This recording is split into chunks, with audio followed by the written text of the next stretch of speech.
नमो नमः प्यारे बच्चों, आप सभी का हार्दिक स्वागत है। कक्षा 7वीं के सभी बच्चे ध्यान दें। आपकी वार्षिक परीक्षा प्रारंभ हो चुकी हैं। तो वार्षिक परीक्षा के आपका अभ्यास कैसे हो, उसके लिए आपके लिए एक अभ्यास प्रश्न पत्र मैं प्रस्तुत कर रही हूँ और सभी बच्चे उसको ध्यान से देखेंगे। तो इसमें जो भी आपको ना समझ आए आप मुझसे पूछ सकते हैं। अब हम अपने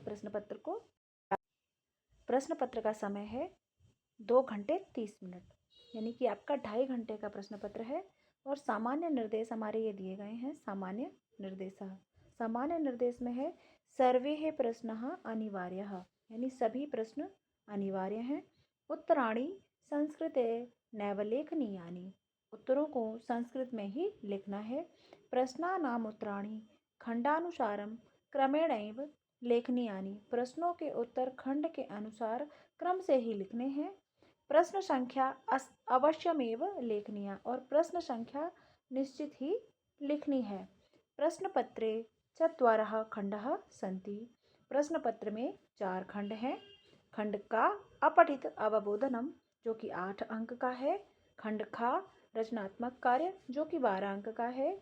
खंड गा जो कि अनुपयुक्त व्याकरणम जो कि 18 नंबर की है। खंड घा पठित अवबोधनम जो कि 22 अंक का। पठित अवबोधनम वो है जो कि आपकी पुस्तिका में दिए गए पाठों को, जो कि आपके पूरे वर्ष में पढ़ाए गए हैं, उन पाठों से है। तो सभी बच्चे अपने बुक को अच्छे से याद करके जाएंगे। 28 को आपका पेपर है। अब हम आगे बढ़ते हैं। प्रश्न संख्या का अधोलिखित गद्यांश पठित्वा प्रदत्त प्रश्नानाम् उत्तराणि संस्कृतेन लिखत, नीचे लिखे गए गद्यांश को पढ़कर दिए गए प्रश्नों के उत्तर संस्कृत में लिखें। महात्मा गांधीना संपूर्ण नाम मोहनदास करमचंद गांधी आसीत। महात्मा गांधी का पूरा नाम मोहनचंद करमचंद गांधी था। अस्य जन्म गुजरातस्य पोरबंदर नामक के नगरे अभवत। इनका जन्म गुजरात के पोरबंदर नामक नगर में हुआ था। अस्य पिता श्री करमचंद्र गांधी राजकोट स्थाने दीवाने इति पदे प्रतिष्ठिता आसीत्। इनके पिता श्री करमचंद गांधी जो राजकोट स्थान में दीवान के पद पर आसीन थे। गांधीना माता श्रीमती पुतलीबाई आसीत। महात्मा गांधी की माता का नाम श्रीमती पुतलीबाई था।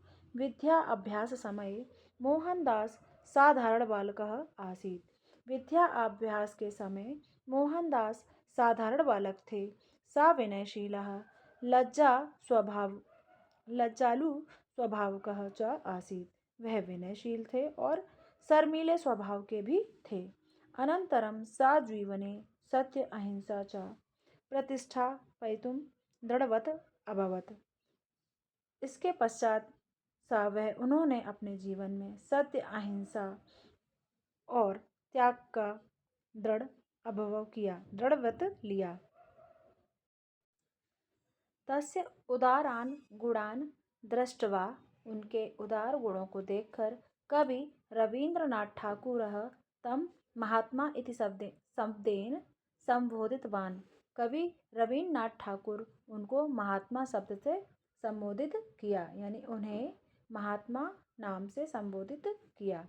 अब हम एक पदेन उत्तर पर चलते हैं और एक पदेन के उत्तर देखते हैं। केवलम प्रश्नत्रयम, केवल 3 ही प्रश्नों के उत्तर देने हैं। तो पहला है महात्मा गांधीना पिता कस्मिन् पदे प्रतिष्ठितम, महात्मा गांधी के पिता किस पद पर प्रतिष्ठित थे।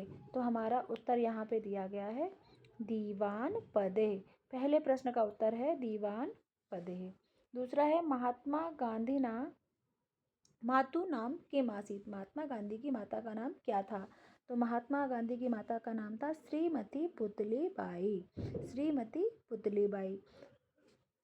प्रश्न 4 है गांधीना जन्म कस्मिन् नगरे अभवत, गांधी जी का जन्म किस नगर में हुआ था।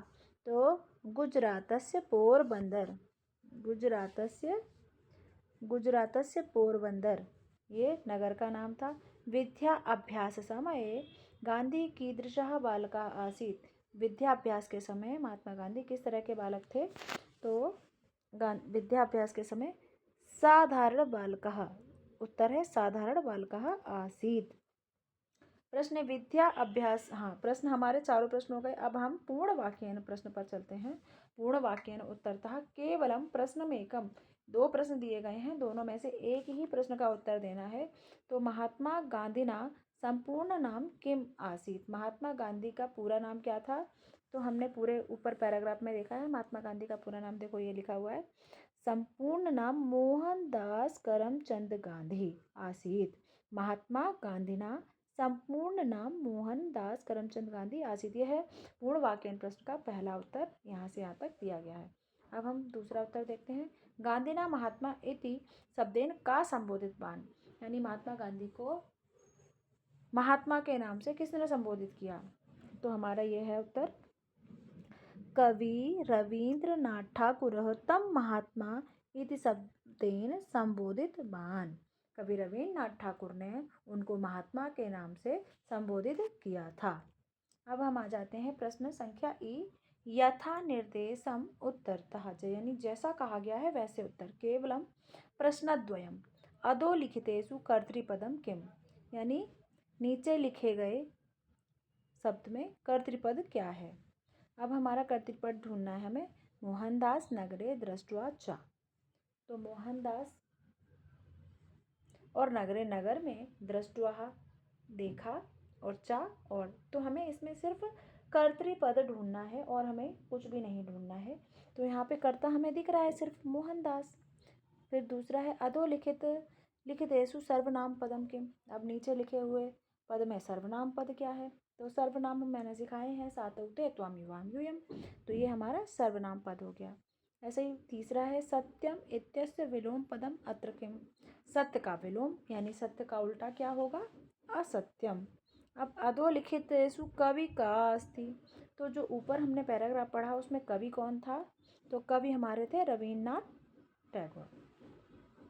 अब हमारा कह रहा है अस्य अनुच्छेदस्य कृते उपयुक्त शीर्षकः संस्कृतेन लिखत, यानी इस अनुच्छेद का उपयुक्त शीर्षक, तो यह जो अनुच्छेद दिया गया है वो महात्मा गांधी के ऊपर दिया गया है, तो इसके जो शीर्षक हुआ है वो महात्मा गांधी है। अब हम प्रश्न संख्या 2 पर आ जाते हैं। चित्रम दृष्ट्वा मंजूषाया सहायता पदानि चित्वा चत्वारि वाक्यानि लिखत, चित्र को देखकर 4 वाक्य हमें संस्कृत में लिखने हैं। तो 4 वाक्य मैं आपको लिखकर दिखा दे। खंड खा में हम देखते हैं रचनात्मक कार्य, जो कि हमारा वारांक का है। चित्रम दृष्ट्वा मंजूषायाः सहायतया पदानि चित्वा चत्वारि वाक्यानि लिखत, यानी चित्र को देखें और मंजूषा की सहायता से पदों को चुनकर 4 वाक्य लिखें। अब हम यहाँ पे मंजूषा देखते हैं। मंजूषा हमारी चित्र के पीछे छिपी हुई है, पर हम एक बार फिर से चेक करके देखते हैं, शायद हमारी मंजूषा हमें दिख जाए। फिर भी हम चित्र को देखकर 4 वाक्य बनाने का प्रयास करेंगे और सभी बच्चे उसको ध्यान से समझेंगे। ये चित्र हमारा दिया गया है। चित्र यहाँ पे क्या है? बच्चे खेल रहे हैं और ये एक स्कूल दिया है, स्कूल की बिल्डिंग है, और बिल्डिंग, ये हमारी बिल्डिंग दिख रही है, ये देखो बिल्डिंग दिख रही है, और ये हमारा खेल का मैदान है, तो स्कूल का खेल का मैदान है, इसको हमें ध्यान में रखना है। तो इसी के अनुसार हम चित्र वर्णन करेंगे। सबसे पहला हमारा आएगा इदम चित्रम, इदम चित्रम क्रीडांगणस्य, क्या है? क्रीडांगणस्य, तो क्रीडा ऐसे लिखेंगे, क्रीडा, एक सेकेंड इसको डिलीट करने। अभी मैं आपको ऐसा करती हूँ, बोलकर समझा देती हूँ, फिर मैं आपको बाद में सारे वाक्य संस्कृत में लिखकर भेज दूंगी। तो पहले हम समझ लेते हैं। इदम चित्रम क्रीडांगणस्य अस्ति, यह चित्र खेल के मैदान का है। फिर यहाँ पे हमें क्या दिख रहे हैं? बच्चे, तो अत्र बालकाः क्रीडन्ति, यहाँ बच्चे खेल रहे हैं। चित्रे एकम विद्यालयस्य भवनं दृश्यते, चित्र में एक विद्यालय का भवन दिख रहा है, ठीक है। फिर अत्र अनेके वृक्षाः सन्ति, यहाँ पर अनेक वृक्ष हैं। और अगर हम और भी वाक्य बनाना चाहें तो यहाँ पे एक भी लिख सकते हैं कि अत्र एकः दूला अस्ति, यहाँ पर एक झूला है, छोटा झूला है बच्चों का। इसी प्रकार से हम चित्र को देखकर उसी के अनुसार वाक्य को बना सकते हैं। फिर हमारा है दूसरा है अथवा में हमारा दिया गया है मर्म पुस्तकालय। अगर कोई बच्चा चित्र देखकर चित्र का वर्णन नहीं कर पा रहा है तो मम पुस्तकालय पर 4 लाइनें लिख दे। उसमें भी कोई दिक्कत नहीं होगी, आप आसानी से लिख सकते हैं। अस्माकं विद्यालय एकः विशाल पुस्तकालयः अस्ति। हमारे विद्यालय में एक विशाल पुस्तकालय है। फिर लिखो तत्र तत्र छात्रा, यानी वहाँ छात्र पठन्ति, वहाँ पर छात्र पढ़ते हैं। इस प्रकार से हमें 4 वाक्य बनाने होंगे। हाँ, अब हमारा नेक्स्ट प्रश्न संख्या 3 है। पदानां मेलनं कृत्वा वाक्य रचना कुरुतः। पदों को मिलान करके वाक्य की रचना करनी है। अब हम यहाँ पे वाक्य मिलाएंगे तो हमारी जो वाक्य बन रहा है, जैसे युवाम, तुम दोनों, युवाम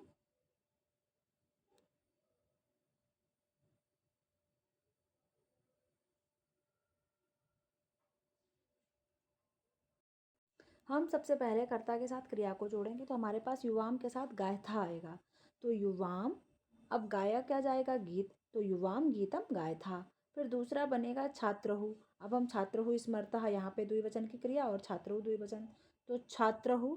अब छात्र क्या याद करेंगे, तो स्मृतः श्लोक, तो छात्रो श्लोकम स्मृतः। छात्र गीत गाते हैं। अब माता गृह कार्यम करोति, माता घर का कार्य करती है। और मित्रम पत्रम लिखति, मित्र पत्र को लिखता है।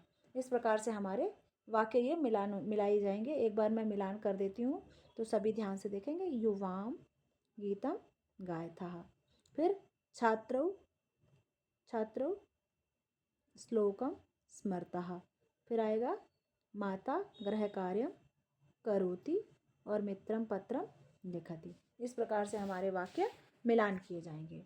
अब हम अगले प्रश्न पर पहुंचते हैं और हम आगे देखते हैं। प्रश्न खंड गा आ गया हमारा अनुपयुक्त व्याकरण। अब हमारा व्याकरण में सबसे पहले दिया गया है अधोलिखित वाक्येषु रेखांकित पदेषु संधि विच्छेद व कुर्ता। ये कह रहा है कि नीचे लिखे वाक्य में रेखांकित जो पद है उसमें या तो संधि करनी है या फिर संधि विच्छेद करना है। केवलम प्रश्नत्रयम, केवल 3 प्रश्नों के उत्तर देने हैं।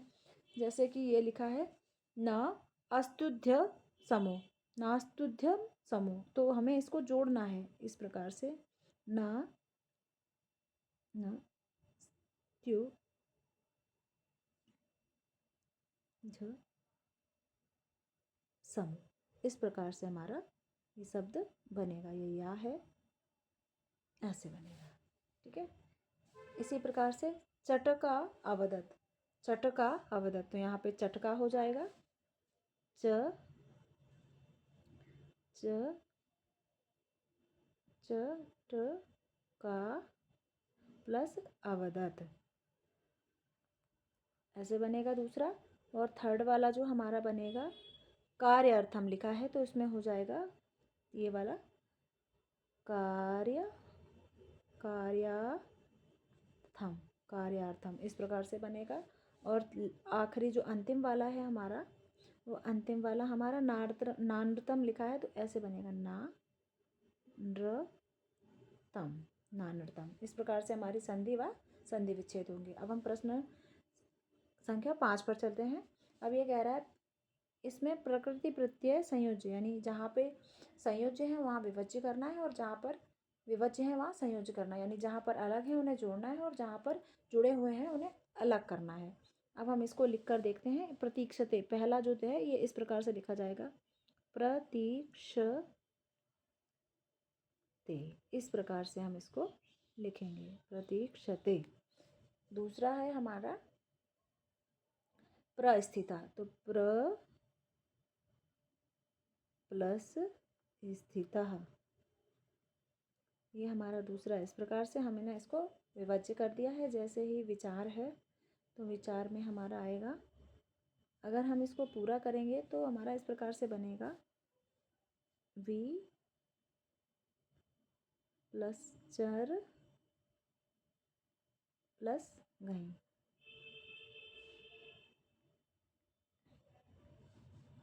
वि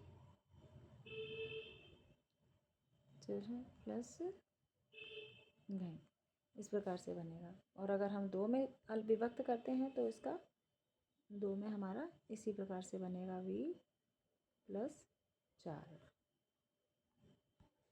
और हमारा चौथा है ये जो फोर्थ है, ये फोर्थ वाला भी हम करके दिखाते हैं आपको। फोर्थ ये है अनुश्रुत्य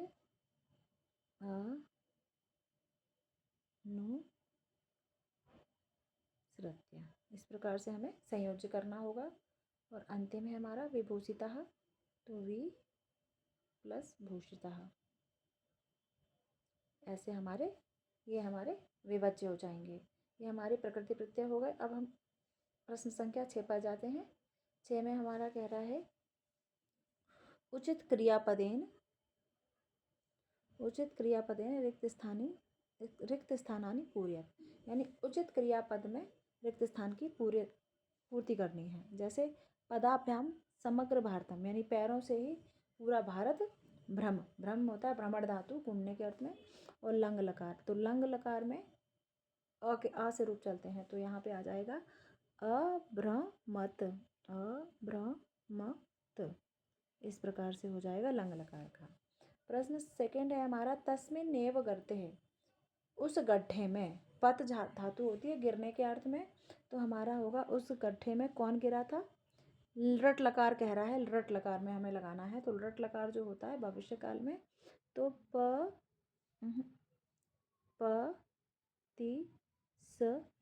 पतिष्यति उस गड्ढे में गिरेगा। यानी उसको गिराने का प्लान बनाते हैं हाथी को। तो ये वही वाला है। अब ये है क्रुद्धः, तीसरा है क्रुद्धः कूर्मः। वध हाथी है भूलने के, और यहाँ पे भी लंग लकार है, तो लंग लकार अवदत। तो यहाँ पे होगा क्रुद्ध कूर्म अवदत। इस प्रकार से। अब बालिका स्था धातु होती है बैठने के अर्थ में, तो बालिका। और लट लकार वर्तमान काल, तो तिष्ठति। इस प्रकार से हमारे चारों हो गए क्रियापद। अब हम नेक्स्ट प्रश्न पे पहुंचते हैं, प्रश्न संख्या 7। प्रश्न संख्या 7 में हम देखते हैं कोष्ठक केषु दत्तेषु शब्देषु समुचितः विभक्ति योजयित्वा रिक्त स्थानानि पूरयत। केवलम प्रश्न चतुष्टयम, केवल 4 प्रश्नों के उत्तर देने हैं। तो हमारा पहला प्रश्न है, पहला है परितः वृक्षः सन्ति। चारों ओर वृक्ष हैं, तो किसके चारों ओर वृक्ष हो जाएंगे। ग्रामम। तो यहाँ पे हमारा ग्राम लिखा हुआ है और हमें इसको क्या करना है, ग्रामम परितः वृक्षः सन्ति। ऐसे ही हमारा है उभयता नदी अस्ति, दोनों ओर नदी है, तो देवालयम, यानी देवालयम मंदिर के दोनों ओर नदी है। इसी प्रकार हमारा तीसरा है गुरुवे नमः। तो यहाँ पे हमारा आ जाएगा गुरुवे नमः। गुरुवे इस प्रकार से लिखेंगे, गुरुवे नमः। फिर हमारा चौथा प्रश्न आ जाएगा ऊपरी खगः सन्ति। अब ऊपर खगः पक्षी हैं, तो किसके ऊपर होंगे, वृक्ष। और के लगती है षष्ठी विभक्ति, तो वृक्षस्य ऊपरी, यहाँ पे आ जाएगा वृक्षस्य ऊपरी ही खगा सन्ति, पेड़ के ऊपर पक्षी हैं। अब हमारा अगला है ऊपरी सैनिकः सन्ति, ऊपर सैनिक हैं, तो किसके ऊपर है, वाहन के ऊपर, तो वाहन के ऊपर सैनिक है। इस प्रकार से हमारा प्रश्न संख्या 7 भी हो गया। अब हम प्रश्न संख्या 8 पर चलते हैं। 8 में हम देखते हैं उचित शब्द रूपाणि चित्वा रिक्त स्थानानि पूरयत। उचित शब्द रूप को चुनकर रिक्त स्थान की पूर्ति करते हैं। रमेशः, रमेश जाता है, कहाँ जाता है, भोजनालयम, रमेश भोजनालय को जाता है। बालिका गीत लिखती है, किससे लिखेगी, हाथ से। मैंने कारक चिन्ह आपको पढ़ाए हैं, तो कर्ता ने कर्म को करण से, तृतीया विभक्ति हस्तेन। उसी प्रकार से क्रुद्धा। अब क्रुद्धा ये वाला वाक्य हमारे पास ऊपर भी आ चुका है, मैं अभी आपको दिखाऊंगी। क्रुद्धा क्रोधित, कूर्मः अवदत, कछुआ बोला। क्रुद्धा कूर्मः अवदत, ये वाक्य हमारे पास यहाँ भी आया हुआ है। क्रुद्धः कूर्मः वद धातु थी तो मैंने अवदत लगा के आपको दिखा दिया था। अब हम आगे चलते हैं, प्रश्न संख्या 9 पर आ जाते हैं। और जो हमारा की पठित अवबोधनम है, ये पंडित रमाबाई वाले पाठ से लिया गया है और ये पाठ मैंने आपको बहुत अच्छे से समझाया है, तो सभी बच्चे इसको ध्यान रखेंगे। हाँ, ये देखो, स्त्री शिक्षा क्षेत्र अग्रगण्या पंडित रमाबाई 1858 ईस्वी तमे ख्रीष्टाब्दे जन्म अलभत। तस्य पिता अनन्तशास्त्री डोगरे, माता च लक्ष्मीबाई आस्ताम्।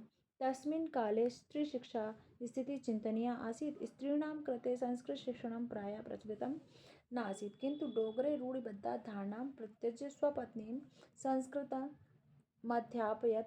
एतदर्थं सा समाजस्य प्रतारणाम् अपि असहत। अनन्तरं रमा अपि स्वमातुः संस्कृतशिक्षा प्राप्तवती। स्त्री शिक्षा के क्षेत्र में सबसे पहले रमाबाई 1858 ईस्वी में जन्म लिया था। उनके पिता अनंत डोगरे और माता लक्ष्मीबाई थीं। उस काल में, उस समय से स्त्री शिक्षा बहुत ही शोचनीय थी। तो इसी प्रकार से ये रूढ़िबद्धता के बारे में बताया गया है। हम प्रश्न पर चलते हैं क्योंकि हमारा वीडियो बहुत लंबा हो रहा है। तो एक पदेन स्त्री शिक्षा क्षेत्र में अग्रगण्या का किसका जन्म हुआ था? पंडिता रमाबाई। यहाँ पे लिखा जाएगा पंडिता रमाबाई। ये उत्तर हमारा यहाँ पे दिया गया है, पंडिता रमाबाई। फिर दूसरे का तदा स्त्रीणाम कृते प्रचलिता नासीत, तो है यहाँ पे दूसरे का उत्तर हमारा है संस्कृत शिक्षणम नासीत, प्रचलितम नासीत। अब पूर्ण वाक्य उत्तर है रमायाः माता पितौ नाम किम आसीत्। रमा की माता और पिता का क्या नाम था? तो रमायाः माता, यहाँ से हम उत्तर ले लेते हैं। पहला प्रश्न रमायाः, यहाँ पे है हमारा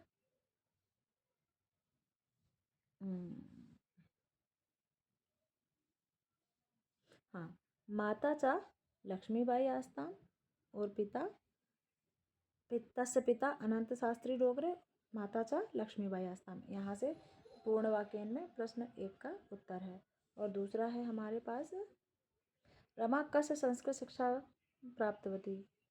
रमा ने किससे शिक्षा प्राप्त की थी? तो रमा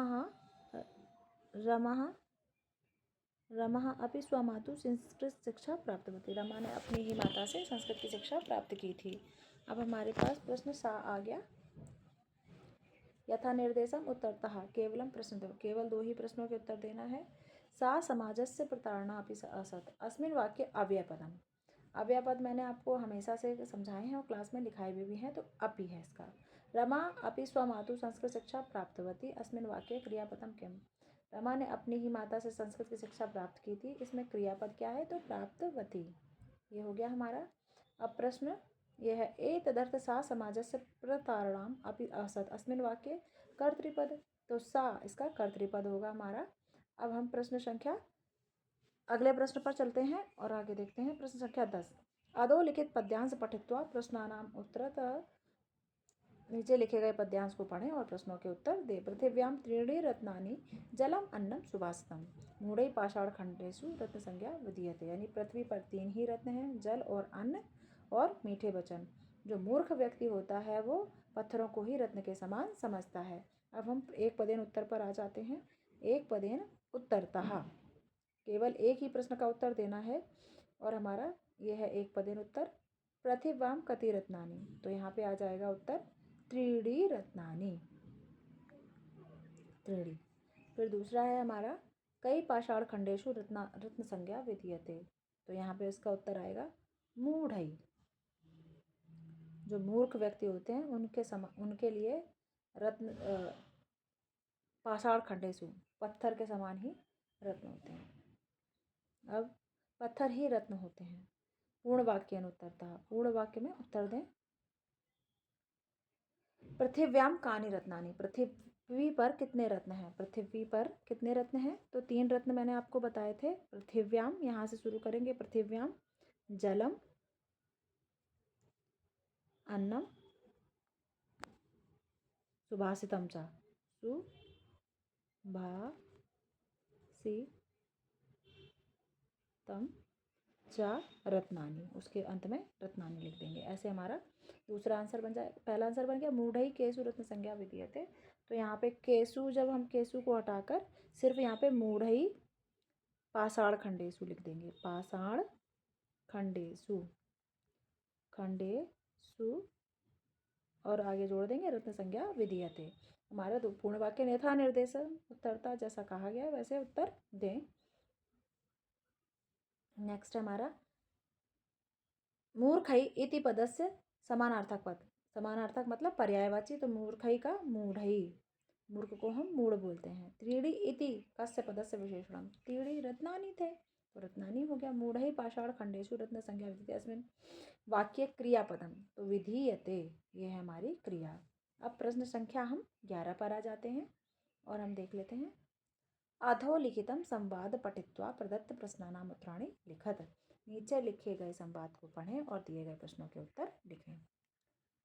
यह है अद्य स्वतंत्रता दिवस, आज स्वतंत्रता दिवस है। अस्माकं विद्यालयस्य प्राचार्यः ध्वजारोहणं करिष्यति, हमारे विद्यालय के प्राचार्य ध्वजारोहण करेंगे। छात्राश्च सांस्कृतिक कार्यक्रमान् प्रस्तोत्स्यन्ति, छात्र सांस्कृतिक कार्यक्रम प्रस्तुत करेंगे। अन्ते च मोदकानि मिलिष्यन्ति, और अंत में लड्डू मिलेंगे। डेविडा शुचे जानासि त्वं, क्या तुम्हें पता है? अस्माकं ध्वजा कीदृशा, हमारा ध्वज कैसा है? शुचि अस्माकं देशस्य ध्वजा त्रिवर्णः इति, हमारे देश का ध्वज त्रिरंगा है। सलीम रुचे अय त्रिवर्णः कथम, यह त्रिवर्ण क्या है, त्रिरंगा क्या है? रुचि अस्मिन् ध्वजे त्रयः वर्णाः सन्ति, इस ध्वज में 3 रंग हैं, इस ध्वज में 3 रंग हैं। अतः त्रिवर्ण, इसीलिए तिरंगा। किम त्वम एतेषां वर्णानां नामानि जानासि, क्या तुम इन तीनों रंगों के नाम जानती हो? सलीमः अरे केसरवर्णः श्वेतः हरितः च एते त्रयः वर्णाः सन्ति, अरे केसरवर्ण श्वेत हरा और ये 3 रंग हैं। सलीमः सुनो, केसरवर्ण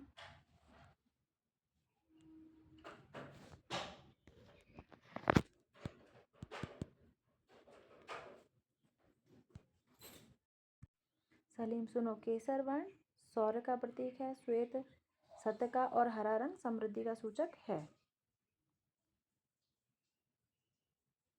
आगे है प्रश्न एक पदेन उत्तरतः। विद्यालय से प्राचार्यः किम करिष्यति, विद्यालय के प्राचार्य क्या करेंगे? ध्वजारोहणम, अस्माकं ध्वजे कति वर्णाः? त्रयः। देशस्य ध्वजा त्रिवर्णम कथम, देश का ध्वज त्रिवर्ण कैसे है? तो इसका उत्तर हमें यहाँ पे लिखा जाएगा। अयम त्रिवर्णम कथम, अस्मिन् ध्वजे त्रयः वर्णा अतः त्रिवर्णः। ये पहले प्रश्न का पूर्ण वाक्य का उत्तर है। और दूसरा है त्रयः वर्णा कस्य सूचका, त्रयः वर्णा किसका सूचक है? तो त्रयः वर्णः ये सूचक है केसर वर्णः शौर्यस्य, श्वेत वर्णः केसर वर्णः शौर्यस्य, श्वेतस्य सत्यस्य, हरितस्य समृद्धस्य सूचका सन्ति। अब हमारा प्रश्न है हाँ, यथा निर्देशम उत्तरता। वीरतायाः अस्मिन् अर्थे किम पर्यायपदम, वीरता का पर्यायपद क्या है? शौर्यस्य, ये हमारा शौर्यस्य। अस्मिन् ध्वजे त्रयः वर्णाः सन्ति, इस ध्वज में 3 रंग हैं। क्रियापद क्या है? सन्ति, ये हमारे पास क्रियापद है। अगले पर हम पहुँचते हैं। अरे केसर वर्णः श्वेत हरित च एते त्रयः वर्ण अस्मिन् वाक्ये किम अव्ययपदम, तो यहाँ पे हमारे पास अव्ययपद च दिया गया है, यह है च। अब हमारे पास प्रश्न संख्या 12 आ गई है। मंजूषात् समुचित पदानि चित्वा अधोलिखितस्य श्लोकस्य अन्वयं पूर्णतः, मंजूषा की सहायता से दिए गए श्लोक को पूरा करना है, यानी अन्वय पूरा करना है। तो हमारा है ये जो पहला अन्वय है, सबसे पहले में आएगा सत्यम, सत्यम लिखा है ब्रूयात, सबसे पहले आएगा ब्रूयात, सत्यम ब्रूयात, ब्रूयात। फिर आएगा अप्रियम प्रियम न ब्रूयात, अप्रियम प्रियम न ब्रूयात। और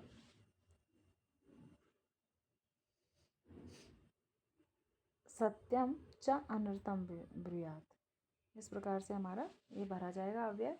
और प्रश्न संख्या 13 में आपको पुस्तिका से याद करके एक श्लोक लिखना है।